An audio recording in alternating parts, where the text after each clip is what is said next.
अस्सलाम वालेकुम students, welcome to our new session. इसके अंदर हम जो है वो लीनियर इक्वेशंस को डिस्कस करेंगे और हमने लास्ट सेशंस के अंदर जो है वो चैप्टर 1 कंप्लीट कर लिया था और अब हम मूव कर रहे हैं चैप्टर 2 की तरफ। चैप्टर 2 जो है वो आपका लीनियर इक्वेशंस का चैप्टर है। जो चैप्टर 1 था वो बेसिकली बेसिक कुछ प्रिलिमिनरीज थी, उनको डिस्कस करते हैं, जिसके अंदर इन इक्वेशंस आ जाती थी, ठीक है, और एब्सोल्यूट वैल्यू रिलेशनशिप भी हमने वहां पे देख लिया था। अब हम प्योरली जो है वो लीनियर इक्वेशंस के अंदर जो चीजें आती हैं हम उनको डिस्कस कर रहे हैं, ठीक है। इस चैप्टर के अंदर हम लीनियर इक्वेशंस को जो है वो डिस्कस करेंगे, जो कि आपका बर्निंग का चैप्टर 2 है। और चैप्टर 2 के अंदर हम लीनियर इक्वेशन से रिलेटेड जो भी चीजें हैं आपके सॉल्यूशन में और उसकी इक्वेशन फॉर्मेशन की तरफ, लीनियर इक्वेशन की फॉर्मेशन की तरफ भी मूव करेंगे आगे चैप्टर 2 की कुछ एक्सरसाइजेस के अंदर। तो अब हम स्टार्ट कर रहे हैं यहाँ पे, दैट इज सेक्शन 2.1, और 2.1 जो है वो है आपका चैप्टर 2 लीनियर इक्वेशंस से रिलेटेड, ठीक है। अच्छा, लीनियर इक्वेशंस से पहले हमने जो है, जब हमने बेसिक्स का फर्स्ट सेशन लिया था तो उसके अंदर हमने आपको डिग्री ऑफ इक्वेशंस बता दी थी। और डिग्री ऑफ इक्वेशंस के अंदर हमने बताया था कि फर्स्ट डिग्री, सेकंड डिग्री और सो ऑन, जो भी आपको इक्वेशन गिवन होगी तो उनके अंदर जो टर्म्स इस्तेमाल की जाती हैं उनकी पावर से आप आइडेंटिफाई करते हैं उनकी डिग्री ऑफ इक्वेशन को। तो जो लीनियर इक्वेशन होती है आपकी, वो लीनियर इक्वेशन के अंदर होता क्या है कि लीनियर इक्वेशन की सबसे आसान पहचान ये होती है कि उसकी पावर जो होती है, उसमें जो भी वेरिएबल्स इस्तेमाल की जाएंगे, हर टर्म के अंदर जो पावर होगी वेरिएबल की वो 1 से अगर आपकी पावर एक्सीड करती तो फिर वो लीनियर इक्वेशन नहीं रहेगी। अगर किसी भी टर्म के अंदर पावर 1 से एक्सीड करके 2 नजर आएगी आपको, तो आप फौरन समझ जाइए कि वो इक्वेशन आपकी जो है वो लीनियर नहीं है, ठीक है। तो लीनियर जो है वो आपकी सबसे आसान पहचान है उसकी ये कि उसकी पावर जो होगी वो 1 होगी। और लीनियर इक्वेशंस के अंदर जो है वो कुछ उसकी फॉर्मेशन होती है, उसके फॉर्मेशन के कुछ तरीके हैं, तो हम उन फॉर्मेशन के तरीकों को भी डिस्कस करेंगे और कुछ बेसिक लीनियर इक्वेशंस को हम इस सेशन के अंदर जो है वो डिस्कस करेंगे और उससे रिलेटेड जो चीजें आएंगी हम उनको भी यहाँ पर डिस्कस करेंगे।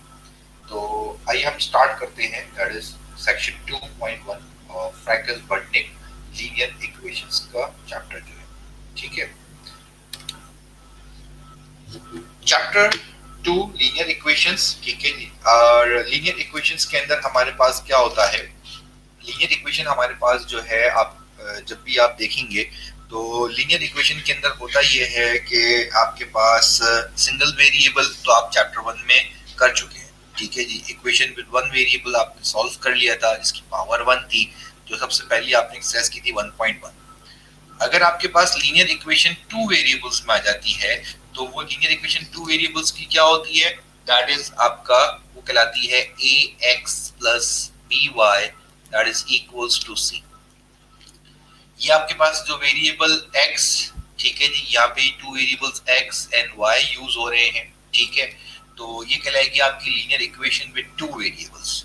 अच्छा, लीनियर इक्वेशन सिर्फ 2 वेरिएबल्स पे नहीं बनती। लीनियर इक्वेशन जो होती है वो आपके पास 2 से ज्यादा वेरिएबल्स में भी बन सकती है, उसे हम कहते हैं linear equation with n variables. और n वेरिएबल्स लिखने के लिए, यानी n वेरिएबल्स का मतलब क्या हो गया कि वहां पे वेरिएबल्स की तादाद बढ़ जाएगी। तो जब हमारे पास वेरिएबल्स की तादाद बढ़ जाती है तो हम उसको कैसे मेंशन करते हैं, जब हमारे पास वेरिएबल ज्यादा होते हैं लीनियर इक्वेशन के अंदर तो हम उसको मेंशन करते हैं कैसे, that is a1 x1 plus a2 x2 plus a3 x3, ठीक है जी, plus and so on that is equals to value b, ठीक है जी, कोई कांस्टेंट b वैल्यू है। अच्छा, ये जो आपका a1 x1 है, x1 x2 x3 यहाँ पर जो शो कर रहा है, ठीक है जी, तो ये जो आपके पास है x1 x2 एंड x3, ये x1 x2 x3 आपको जो है वो वेरिएबल्स बता रहा है। ये जो 1 2 3 है ये नंबरिंग है इसकी, ये पावर नहीं है। पावर हमेशा क्या होती है, वेरिएबल के ऊपर लिखी जाती है, ठीक है। तो यहाँ आपके पास ये क्या हो जाएगा, ये फॉर्मेट बन जाएगा आपका जब आपके पास किसी लीनियर इक्वेशन के अंदर एक से ज्यादा वेरिएबल्स इन्वॉल्व होते हैं।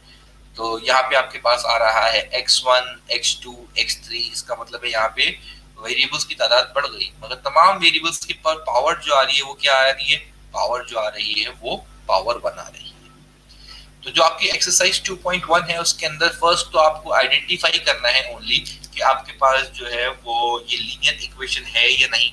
तो लीनियर इक्वेशन है या नहीं इसकी आइडेंटिफिकेशन तो सबसे पहले क्या होगी, इक्वेशन देखेंगे आप, और इक्वेशन देखते ही आप क्या बताएंगे इसको देखकर कि अगर इक्वेशन पे पावर, वेरिएबल की पावर जो है वो 1 है, अगर एक इक्वेशन के अंदर दो वेरिएबल्स यूज हो रहे हैं, एक वेरिएबल यूज हो रहा है या दो से ज्यादा वेरिएबल्स यूज हो रहे हैं और उनके ऊपर अगर पावर 1 है तो वो लीनियर, और अगर उनके ऊपर पावर 1 नहीं है, पावर 1 से ज्यादा आ जाती है, 2, 3 कोई भी पावर आ जाए, तो वो फिर वो लीनियर नहीं रहेगी। ठीक है जी। हाँ, अलबत्ता अगर किसी इक्वेशन का सॉल्यूशन पॉसिबल हो, यानी उसको पहले सॉल्व किया जा सकता हो, तो पहले उसको सिंप्लीफाई करेंगे और उसके बाद फिर देखेंगे कि क्या आया ये आपकी लीनियर इक्वेशन है या नहीं। अब हमने यहाँ पे एक बेसिक क्वेश्चन लिया हुआ है, क्वेश्चन एक्सरसाइज 2. सेक्शन 2.1 से हमने क्वेश्चन यहाँ पे दो जो है वो आपको शो करें, that is question number 25 and 26। अब हम यहाँ पे देखेंगे क्वेश्चन नंबर 25 का सोल्यूशन, यानी linear equation, basic linear equation के सोल्यूशन में क्या आता है। ठीक है जी। तो जो क्वेश्चन नंबर 25 है हम उसका सोल्यूशन देख रहे हैं, और क्वेश्चन नंबर 25 के सोल्यूशन के लिए हमने क्वेश्चन नंबर 25 आपको सामने यहाँ पे प्लेस किया हुआ है।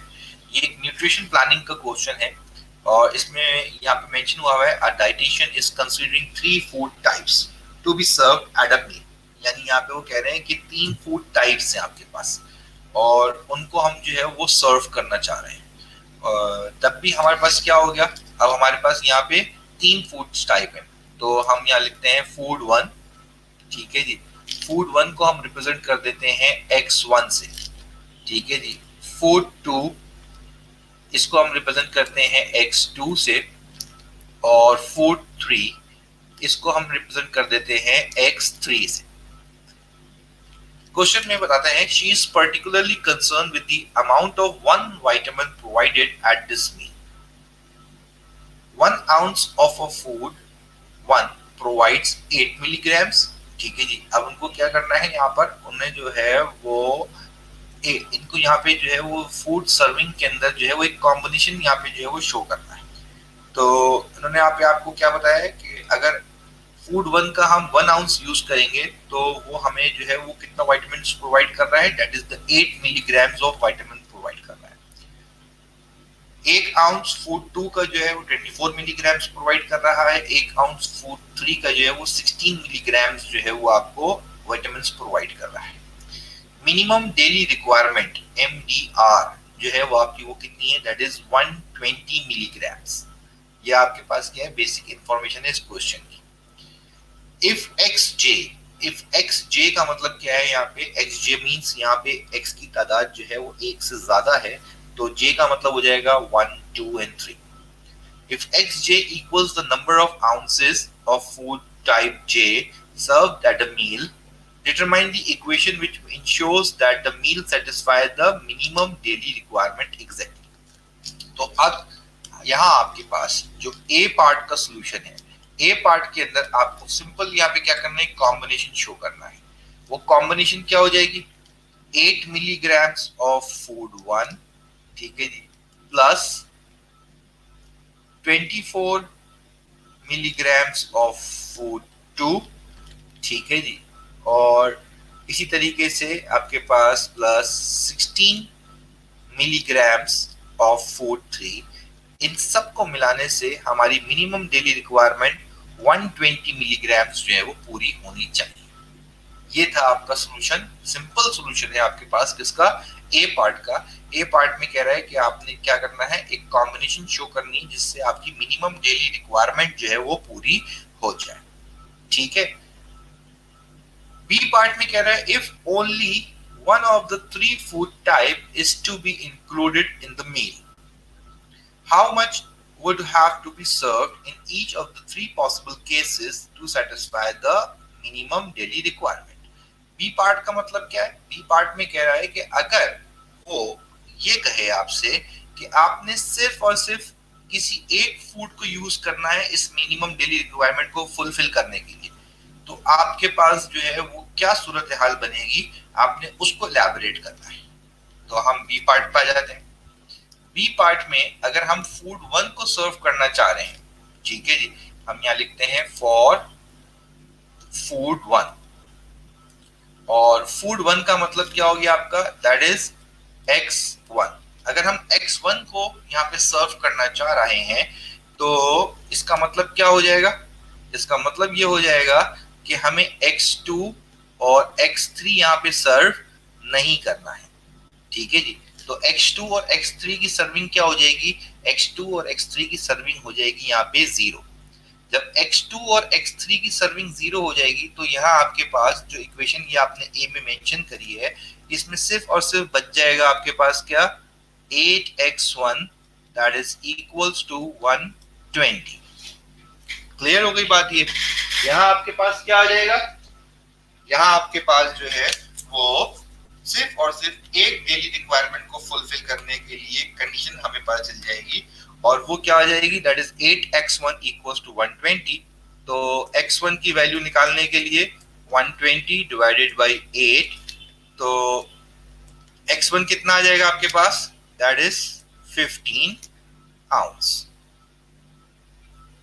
अगर हम 15 आउंसेस फूड 1 के सर्व कर दें तो हमारी मिनिमम डेली रिक्वायरमेंट जो 120 मिलीग्राम की है वो फुलफिल हो जाएगी, ठीक है।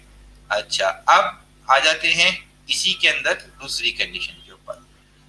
अगर हम जो है वो फूड 2 को सर्व करना चाहें, ठीक है जी, हम यहाँ लिखते हैं क्या, that is for food 2। Food 2 का मतलब है कि हम सर्व कर रहे हैं x2 को, तो x2 को जब हम सर्व करेंगे तो x1 और x3 हमारी सर्विंग में नहीं है, तो x1 x3 विल बिकम 0, ठीक है। तो अब जो हमारी इक्वेशन बच जाएगी, क्योंकि x1 x3 0 है, तो हमारे पास बच जाएगा खाली 24x2 इक्वल्स टू 120, और जब मैं x2 की वैल्यू निकालूंगा तो ये हो जाएगा 120 डिवाइडेड बाय 24, और 120 डिवाइड बाय 24 आपके पास कितना आ जाएगा, वो आ जाएगा आपके पास 5, यानी ये हो जाएगा आपके पास 5 आउंसेस। अगर मैं 5 आउंसेस सर्व कर देता हूं फूड 2 के, तो जो मेरी मिनिमम डेली रिक्वायरमेंट है वो क्या होगी, वो हमारी फुलफिल हो जाएगी। क्लियर हो गई बात? ये बहुत इजी सवाल है, बेसिक सवाल है, इसके अंदर और कुछ नहीं करना है। अच्छा, इसी तरीके से अगर हम चले जाते हैं अपनी थर्ड रिक्वायरमेंट की तरफ, तो थर्ड रिक्वायरमेंट आपके पास क्या बन जाएगी, थर्ड रिक्वायरमेंट बन जाती है, अगर हम यहाँ पे ले लें फॉर फूड 3, तो फूड 3 हमारे पास क्या है, फूड 3 इज x3, और x3 का मतलब है कि x2 और x3 की सर्विंग नहीं होगी, तो x2 x3 क्या हो जाएंगे, हमारे 0 हो जाएंगे। जब x2 x3 हमारे 0 हो जाएंगे तो इसका मतलब क्या हो जाएगा कि क्या बच जाएगा हमारे पास, सिर्फ और सिर्फ जब हमारे पास यहाँ पर x2 की सर्विंग आएगी तो x1 और x2 जो है वो हमारे पास यहाँ पे सर्व नहीं होंगे, तो x1 x2 की जब सर्विंग नहीं होगी तो बचेगा खाली क्या, x3, जो कि है 16x3 that is equals to 120। ये हम डायरेक्टली इसलिए लिख रहे हैं क्योंकि जब हम x1 को 0 पुट करेंगे तो वो टर्म आपकी क्या हो जाएगी, 0 हो जाएगी। इस तरह x2 को जब हम 0 पुट करेंगे तो x2 के साथ जो नंबर है वो भी 0 हो जाएगा, इसलिए हम यहाँ पे मेंशन नहीं कर रहे। तो x3 की वैल्यू क्या बन जाएगी हमारे पास, x3 की वैल्यू जो है वो बन जाएगी हमारे पास, दैट इज 120 डिवाइडेड बाय 16, और 120 डिवाइडेड बाय 16 जो है वो आपके पास कितना आ जाएगा, दैट इज 7.5। x3 की वैल्यू जो है वो आपके पास आ जाएगी, दैट इज 7.5 आउंसेस। यहाँ हमें जो 2 रिक्वायरमेंट्स थी वो 2 रिक्वायरमेंट्स इसमें फुलफिल हो जाएंगी। पहले में आपको सिर्फ और सिर्फ क्या करना था, एक इक्वेशन का रिलेशनशिप बनाना था। दूसरी रिक्वायरमेंट में उसने आपसे पूछा कि आपने जो है अगर आपने जो है वो फूड को यूज करना है अपनी डेली रिक्वायरमेंट को पूरा करने के लिए, तो आपको कितना कितना वो फूड जो है वो यूज करना पड़ेगा। तो X1 यानी फूड 1 के लिए आया 15 आउंसेस। अगर मैं 15 आउंसेस फूड 1 के यूटिलाइज कर लूं तो फिर मुझे कोई और फूड 2 और फूड 3 की जरूरत नहीं है। ठीक है जी। अगर मैं फूड 2 के 5 आउंसेस यूज कर लूं तो मुझे फिर फूड 1 और फूड 3 की जरूरत नहीं होगी। और अगर मैं फूड 3 के 7.5 आउंसेस यूज कर लूं तो फिर मुझे फूड 1 और फूड 2 की जरूरत नहीं होगी अपनी डेली रिक्वायरमेंट को फुलफिल करने के लिए। तो इस सवाल के अंदर और कुछ नहीं करना था, एक आपको जो है वो इक्वेशन बनानी थी और इक्वेशन बनाने के बाद इसी तरीके से आपने क्या करना था, इसी तरीके से आपने इनको जो है वो सॉल्व करना था। अच्छा, अब यहाँ आपके पास क्या आ रहा है, जो क्वेश्चन 26 हमने इसके साथ दिया हुआ है वो बिल्कुल सेम इसी तरीके से है। इमरजेंसी एयरलिफ्ट का सवाल है और इमरजेंसी एयरलिफ्ट के अंदर आपके पास क्या आ रहा है, इमरजेंसी एयरलिफ्ट के अंदर आपके पास जो है वो कुछ एयरलिफ्ट सप्लाईज अवेलेबल हैं, जिनके आपके पास जो है वो 4 आपके पास जो है वो सप्लाईज अवेलेबल हैं। तो इसी तरीके से सप्लाईज 1, सप्लाई 2, सप्लाई 3, सप्लाई 4, इनको हम क्या करेंगे, वेरिएबल के नाम दे देंगे, x1, x2, x3, x4। इनके कंसर्न जो वेट्स हैं आपको वो भी पता है, वहां पे वो भी आइडेंटिफाई हो रहे हैं, that is 120, 300, 250 and 500 pounds. In items को प्लेस करना है हमने जहाज के अंदर, शिप के अंदर, और जो शिप की कैपेसिटी दी हुई है उन्होंने वो दी हुई है 60,000 पाउंड्स। तो जब मैं इक्वेशन डिटरमाइन करूंगा तो बहुत इजी इक्वेशन बन जाएगी, that is 120x1, 300x2, 250x3, 500x4 equals to 60,000। और सेम उसी पैटर्न पे जैसे अभी हमने लास्ट क्वेश्चन किया, उसी पैटर्न पे इसको भी सॉल्व कर देंगे आप। और वो क्या हो जाएगा आपके पास कि अगर मैं सिर्फ एक सप्लाई को जो है वो शिफ्ट करूं तो बाकी 2-3 सप्लाईज क्या होंगी, वो जीरो हो जाएंगी। तो मुझे पता चल जाएगा कि मुझे कितना जो है वो वेट जो है वो उसका वहां पर उस सप्लाई का देना है। ठीक है जी, कितने मैं वहां पे कंटेनर जो है वो सप्लाईज के प्लेस कर सकता हूं ताकि मेरा शिप जो है वो उसको इजीली कैरी कर ले। इसी तरीके से अगर मैं दूसरी सप्लाई की बात करूंगा तो फर्स्ट, थर्ड और फोर्थ जो है वो जीरो हो जाएगी। तो मुझे पता चल जाएगा कि अगर मैं दूसरी सप्लाई के कितने कंटेनर वहां पे यूज करूं कि जिससे मेरी जो है वो शिप जो है वो कंप्लीटली ऑक्यूपाइड हो जाए।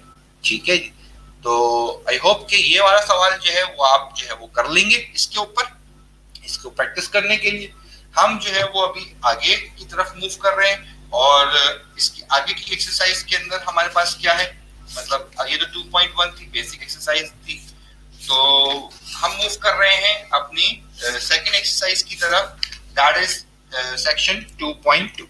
ठीक है जी, सेक्शन 2.2 के अंदर जब हम जाते हैं तो सेक्शन 2.2 के अंदर क्या हो जाएगा आपके पास, सेक्शन 2.2 के अंदर हमारे पास क्या हो जाएगा, सेक्शन 2.2 के अंदर हमारे पास जो वैल्यूज है वो आ रही हैं किसकी, स्लोप एंड इंटरसेप्ट।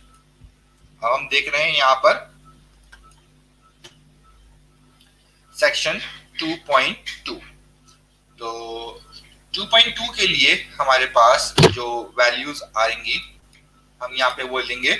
ठीक है, अब पहले हम डिस्कस कर लेते हैं कि इसके अंदर चीजें क्या क्या हैं और सेक्शन 2.2 के अंदर जो है वो क्या क्या वैल्यूज आपको जो है वो अवेलेबल होंगी और इसमें आपने क्या क्या काम जो है वो करना है। सेक्शन 2.2 के अंदर इसको समझने से पहले आपको क्या करना पड़ेगा, आपने जो है वो कुछ चीजें इसकी यहाँ पे अंडरस्टैंड करनी है लीनियर इक्वेशन से रिलेटेड। और वो लीनियर इक्वेशन से रिलेटेड चीजें क्या हैं आपके पास, वो लीनियर इक्वेशन से रिलेटेड आपके पास चीज है दैट इज स्लोप। ठीक है जी, हम यहाँ पे पहले डिस्कस कर लेंगे व्हाट इज स्लोप। ठीक है, स्लोप क्या होता है हमारे पास, स्लोप का मतलब ये होता है आपके पास that is the rate of change. ठीक है जी, एक पॉइंट से दूसरे पॉइंट पे जब हम ग्राफ के अंदर जाते हैं, लास्ट सेशन के अंदर हमने जो है वो कोऑर्डिनेट रेक्टेंगुलर कोऑर्डिनेट सिस्टम्स के अंदर मिड पॉइंट और जो है वो आपको डिस्टेंस कैलकुलेट करा था। तो उसके अंदर हमने ग्राफ फिगर बनाई थी और उसके अंदर 2 पॉइंट्स बनाए थे। ठीक है जी, लाइक दिस कि अगर हम यहाँ पे वैसी जो है वो क्या करें, एक ग्राफ ले लें, ठीक है। फॉर एग्जाम्पल एक एग्जाम्पलरी जो है वो हमने यहाँ पे ग्राफ ड्रॉ किया। ये हमारा एक्स एक्सिस था पॉजिटिव, ये नेगेटिव, ठीक है जी। और इसी तरीके से यहाँ आपके पास क्या होगा, that is positive y and negative y. अब यहाँ हमारे पास एक पॉइंट है, ठीक है जी, और एक पॉइंट हमारे पास यहाँ है एग्जाम्पल के तौर पे। तो इसकी भी कोई वैल्यू होगी, यानी इसके अंदर भी कोई एक्स वाई का पॉइंट होगा और इसमें भी कोई एक्स वाई का पॉइंट होगा। बल्कि अगर हम इसको ऐसे लिख दें तो ज्यादा सुटेबल होगा, लाइक दिस कि अगर हम इसको ले लें x1 एंड y1, ठीक है जी, और इसको ले लेते हैं हम x2 एंड y2। अगर हम x1 y1 पॉइंट से x2 y2 पॉइंट की तरफ मूव कर रहे हैं, ठीक है जी, तो इसका मतलब है कि कोई ना कोई रेट ऑफ चेंज है, ठीक है जी। यानी आपके पास कोई ना कोई चेंज आ रहा है जिससे आप इसके अंदर हम जो है वो रेट ऑफ चेंज कैलकुलेट कर सकते हैं कि जो हम एक पॉइंट से दूसरे पॉइंट की तरफ मूव कर रहे हैं। तो स्लोप बेसिकली है उस रेट ऑफ चेंज को आइडेंटिफाई करता है। और स्लोप के लिए हम क्या इस्तेमाल करते हैं, स्लोप का फॉर्मूला हम यूज करते हैं, that is m equals to y2 minus y1 divided by x2 minus x1, ठीक है जी। ये क्लियर हो गई बात, ये कि y2 माइनस y1 ये चेंज आ जाएगा, y का change, x2 minus x1 that is the x का चेंज। तो इसीलिए इसको हम कहते हैं द रेट ऑफ चेंज। एक पॉइंट से जब दूसरे पॉइंट पे मूव करते हैं तो उसका हमारे पास रेट ऑफ चेंज क्या है, इसे हम कहते हैं स्लोप। अच्छा, दूसरी मेन चीज जो आपके पास यहाँ पर है वो क्या है, वो है आपके पास that is x intercept and y intercept, ठीक है जी।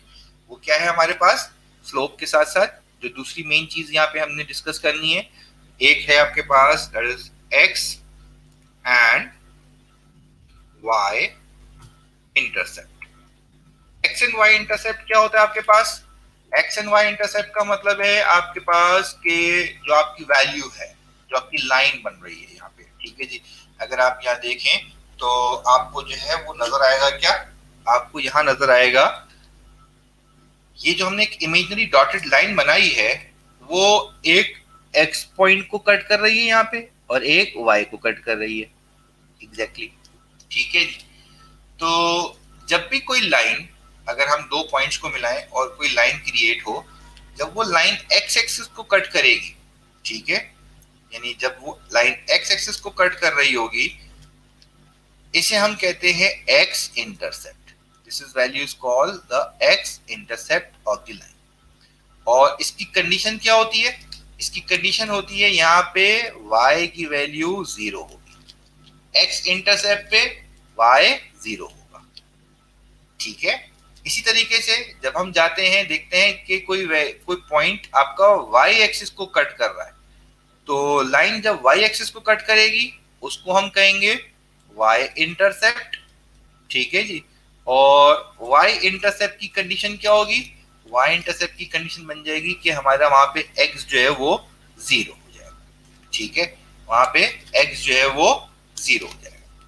तो x इंटरसेप्ट और y इंटरसेप्ट हमारे लिए क्या हो गया, x इंटरसेप्ट और y इंटरसेप्ट हमारे लिए लाइन के वो पॉइंट्स हैं जब लाइन हमारी x एक्सिस को कट करेगी तो x इंटरसेप्ट, और उसकी कंडीशन है क्या, उस पॉइंट पे y 0 होगा। और जब y लाइन जो है वो y एक्सिस को कट करेगी तो उसको हम कहते हैं y इंटरसेप्ट, और उसकी कंडीशन में उसको हम कहते हैं x जो होगा उस पॉइंट पे 0 होगा, ठीक है जी।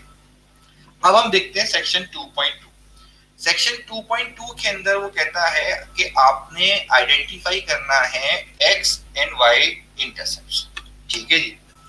तो 2.2 का क्वेश्चन है आपके पास, वो क्या कहता है, 2.2 का क्वेश्चन ये कहता है कि identify x and y intercepts, ठीक है जी। x एंड y इंटरसेप्ट्स जो हैं वो आपने आइडेंटिफाई करने। तो x और y इंटरसेप्ट को आइडेंटिफाई करने के लिए क्या करना पड़ेगा भाई, एक्स और वाई इंटरसेप्ट को आइडेंटिफाई करने के लिए हम एक सवाल ले लेते हैं। हम यहाँ पे ले रहे हैं सॉल्व करने के लिए क्वेश्चन नंबर 9। क्वेश्चन नंबर 9 जो है आपके पास that is -8x plus 5y equals to -20। X intercept और वाई इंटरसेप्ट को आइडेंटिफाई करना है। तो क्या हो जाएगा अब आपके पास सॉल्यूशन लिखते हैं अब इसका कि जब भी आपको इक्वेशन में एक्स और वाई इंटरसेप्ट को आइडेंटिफाई करने को कहे तो आइडेंटिफिकेशन के लिए हमने यहाँ पे लिख दिया फॉर एक्स इंटरसेप्ट। ठीक है जी, for x intercept put y equals to 0। अभी ऊपर हमने कंडीशन पढ़ ली थी कि x इंटरसेप्ट की पॉइंट पे y 0 हो जाएगा। जब y 0 हो जाएगा तो क्या हो जाएगा आपके पास, y जब 0 होगा आपके पास तो अब यहाँ आपके पास जो है वो सिचुएशन ये हो जाएगी कि -8x प्लस 5, ठीक है जी, और 0 इक्वल्स टू -20। ठीक है जी, -8x 5 इंटू 0 विल बिकम 0 और ये हो जाएगा -20 और x की वैल्यू निकालने के लिए ये हो जाएगा -20 divided by -8। x equals to यहाँ आपके पास ये माइनस कैंसिल हो जाएगा और 8 को और 20 को अगर हम कैंसिल आउट कर दें तो ये हो जाएगा आपके पास 4 2 ज़ा 8 4 5 ज़ा 20। तो ये वैल्यू बन जाएगी आपके पास दैट इज 5/2 या इसको हम लिख सकते हैं 2.5। तो मेरे पास यहाँ पे x इंटरसेप्ट कितना आ जाएगा, x इंटरसेप्ट जो है वो हमारे पास आ जाएगा यहाँ पे 2.5। क्लियर हो गई बात। ये x इंटरसेप्ट के लिए हमें क्या करना पड़ेगा, x इंटरसेप्ट के लिए हम यहाँ पर जो है वो y की वैल्यू को 0 पुट कर देंगे। अच्छा, इसी तरीके से आगे हम करते हैं। आगे करने के लिए क्या हो जाएगा, अगर मैं यहाँ पे ले लूं फॉर y इंटरसेप्ट, ठीक है जी, तो y इंटरसेप्ट के लिए क्या होगा, y इंटरसेप्ट के लिए हमें कंडीशन यूज करनी है कि हमने x को क्या करना है, 0 करना है। और जब x 0 करना है तो इसका मतलब हो जाएगा कि -8 x की जगह 0 प्लस 5y इक्वल्स टू -20। ये थी हमारे पास इक्वेशन। और इस इक्वेशन के हिसाब से हमने क्या किया, इस इक्वेशन के हिसाब से हमने जो है वो यहाँ पे x की वैल्यू को जो है वो 0 कर दिया। जब हमने x की वैल्यू को 0 किया तो अब अगर हम इसको फर्दर सॉल्व करें तो क्या बन जाएगा, ये तो टर्म 8 से मल्टीप्लाई होकर 0 हो जाएगी। यहाँ बच जाएगा that is 5y equals to -20 and y equals to -20/5। ठीक है, जब ये -20/5 हो जाएगा तो y की वैल्यू आपके पास क्या आ जाएगी भाई, 5 1 ज़ा 5 5 4 ज़ा 20, तो y की वैल्यू बच जाएगी आपके पास -4। ये कहलाएगा आपका y इंटरसेप्ट। ठीक है जी, ये हो गया आपका y इंटरसेप्ट की वैल्यू आ गई -4। अब x इंटरसेप्ट भी आइडेंटिफाई हो गया और y इंटरसेप्ट भी आइडेंटिफाई हो गया। यहाँ आपको एक चीज और समझनी है कि अगर आपको कहीं कहे कि इक्वेशन में x इंटरसेप्ट और y इंटरसेप्ट को आइडेंटिफाई करें तो आपने x इंटरसेप्ट के लिए y की वैल्यू को 0 करना है और y इंटरसेप्ट के लिए x की वैल्यू को 0 करना है। और अगर आपको यहाँ पे ग्राफ भी बनाने को कहा जाए या किसी इक्वेशन के लिए कहा जाए कि इसका आप ग्राफ प्लॉट करें, तो ग्राफ प्लॉट करने के लिए भी आपको यही दो काम करने हैं, x इंटरसेप्ट और y इंटरसेप्ट कैलकुलेट करना है। अभी यहाँ हमने आइडेंटिफाई किया x इंटरसेप्ट y इंटरसेप्ट, इसी के अंदर हम क्या कर रहे हैं, इसी की हम यहाँ पे ग्राफिंग भी दिखा देते हैं आपको। तो ग्राफिंग कैसे हो जाएगी भाई इसकी, अब ग्राफ बनाने के लिए जब आप ग्राफ बनाते हैं, ठीक है जी, तो आप याद रखिएगा कि इसके ऊपर आप प्लॉटिंग करेंगे। ठीक है, ये होता है आपका पॉजिटिव एक्स, ये होगा नेगेटिव एक्स, ये होगा आपका पॉजिटिव वाई और ये होगा आपका नेगेटिव वाई।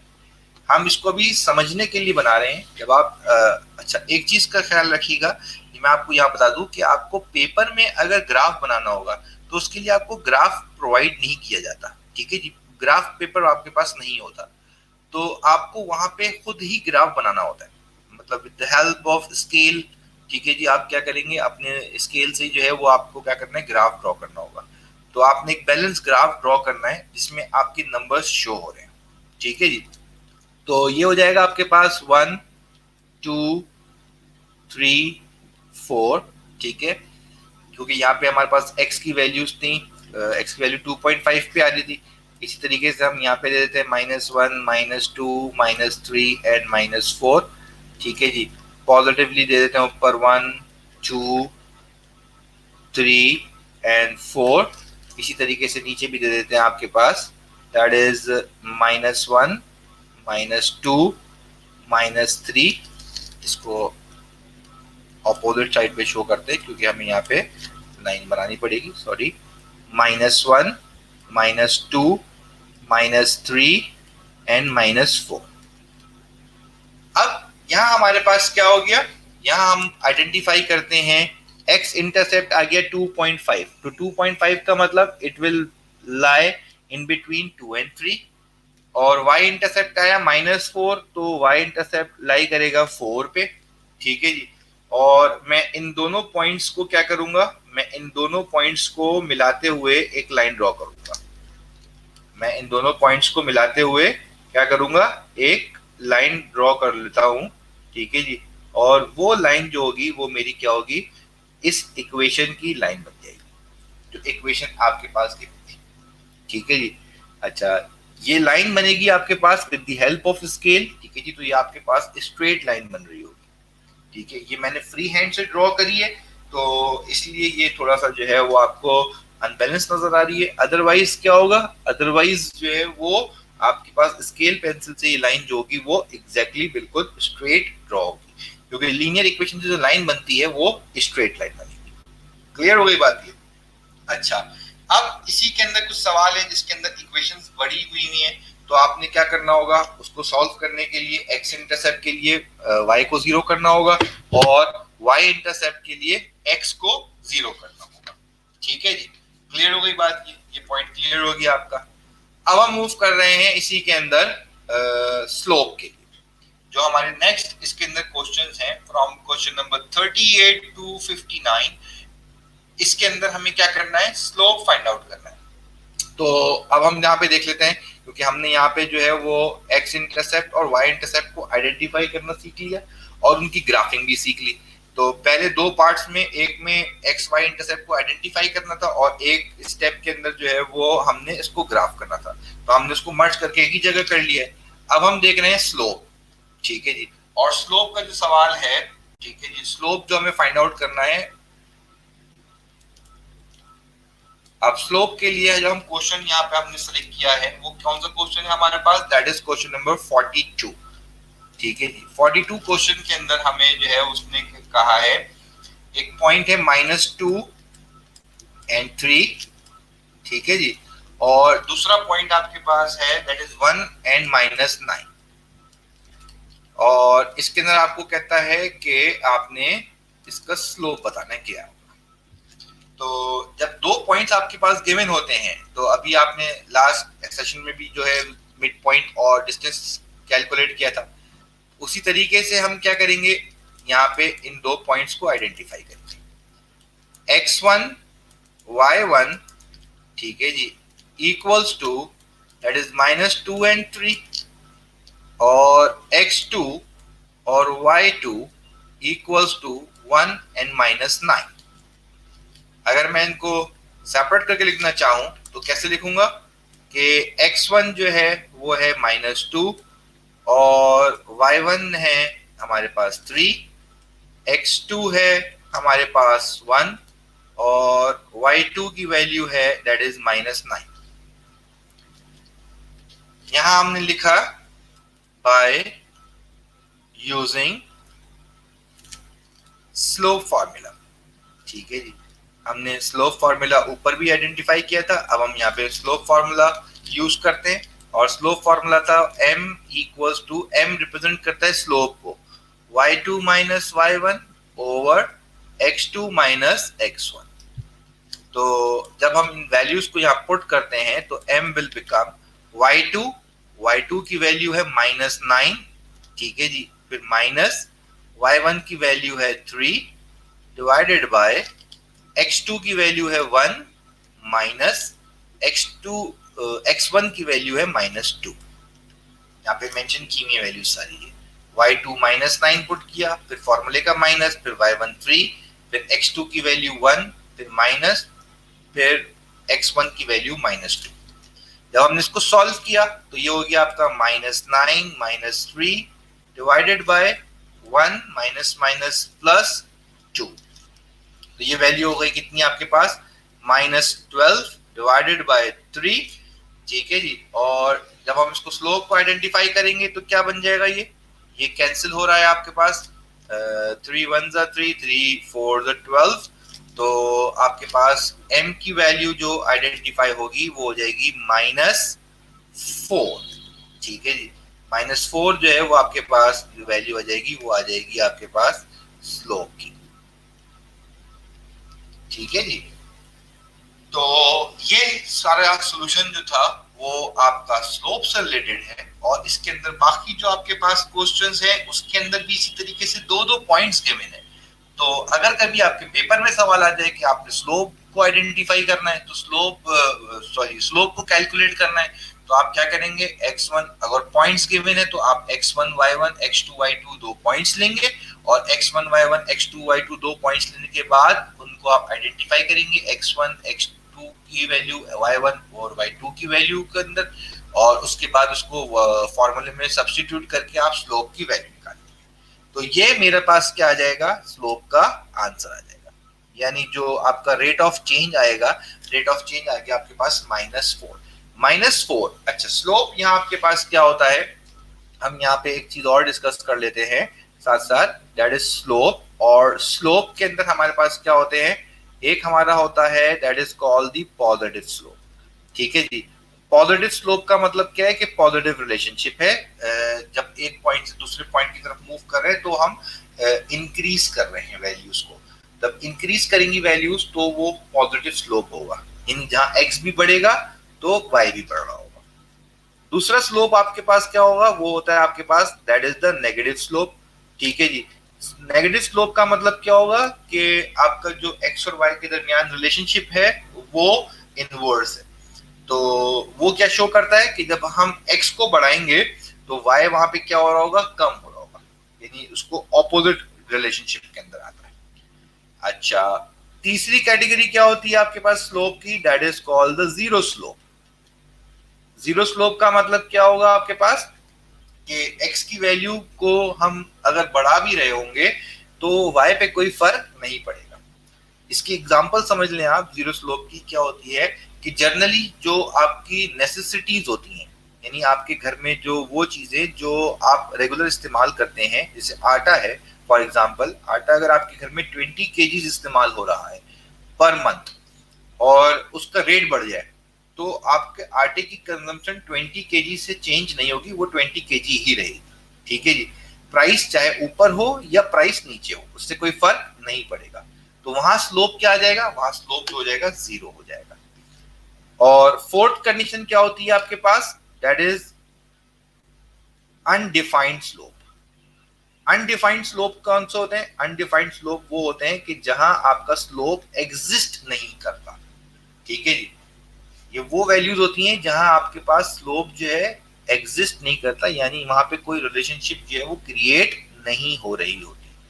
यानी आप समझ लें कि अगर आप एक सिंपल फ्लोर देखते हैं अपना, जो आपका फ्लोर होता है, ठीक है जी, जमीन जो होती है आपके घर पे, वो आपके पास क्या होती है, जीरो स्लोप होती है, ठीक है जी। क्योंकि वहां आपके पास जीरो स्लोप के अंदर ना वो अपवर्ड डायरेक्शन में जा रही होती है ना वो डायरेक्शन उसकी डाउनवर्ड होती है, ठीक है। अगर आप जो है वो अपनी स्टेयर्स को देखेंगे तो जब आप स्टेयर्स पे ऊपर की तरफ जाएंगे तो वो आपके लिए पॉजिटिव स्लोप होगा, जब आप ऊपर से नीचे की तरफ आएंगे तो वो आपके लिए नेगेटिव स्लोप बन जाएगा, ठीक है जी। जो आपकी दीवार है, दीवार जो होती है उसको हम कहते हैं अनडिफाइंड स्लोप, यानी वहां आपके पास स्लोप एग्जिस्ट नहीं करता। तो ये स्लोप के अंदर क्या होती है, आपके पास स्लोप के अंदर ये चार कैटेगरी है। पॉजिटिव स्लोप का मतलब आंसर प्लस में आएगा, नेगेटिव स्लोप का मतलब आंसर माइनस में आएगा। जब स्लोप का आंसर ही जीरो आ जाए तो समझ जाए कि वो जीरो स्लोप है, और जहां स्लोप का आंसर नहीं आए, एग्जिस्ट ही ना करे, तो वहां आपके पास क्या हो जाएगा, उसको हम कहते हैं अनडिफाइंड स्लोप। स्लोप की वैल्यू जो है वो फ्रैक्शन में भी आ सकती है, उसको पॉइंट पे भी लिख सकते हैं, उससे कोई फर्क नहीं पड़ता। ठीक है जी। तो ये है आपका चैप्टर 2 की एक्सरसाइज 2.1 हमने जो है वो अभी करी है। ठीक है, अब हम आते हैं इसके कंक्लूजन की तरफ। तो हमने इस सेशन के अंदर जो है वो क्या कर लिया, हमने इस सेशन के अंदर लीनियर इक्वेशंस की बेसिस को डिस्कस कर लिया। ठीक है जी, two variable linear equation and more than two variables अगर आपके पास आ जाए तो हमने वो भी डिस्कस किया। और इसके साथ साथ फिर हमने जो है वो लीनियर इक्वेशन की मजीद चीजों को डिस्कस किया, जिसके अंदर स्लोप और इंटरसेप्ट थे। और मैंने आपको बताया वहां पे कि स्लोप क्या चीज होती है, इंटरसेप्ट क्या चीज होती है, कैसे आइडेंटिफाई की जाती है, उसका हमने क्वेश्चन भी किया है। स्लो इंटरसेप्ट्स की आइडेंटिफिकेशन से ही आप ग्राफ भी बना सकते हैं, मैंने वहां पे वो भी मेंशन कर दिया था आपको अभी सेशन के अंदर। और फिर हमने जो है वो लास्ट में इसका स्लोप का सवाल भी कर लिया है।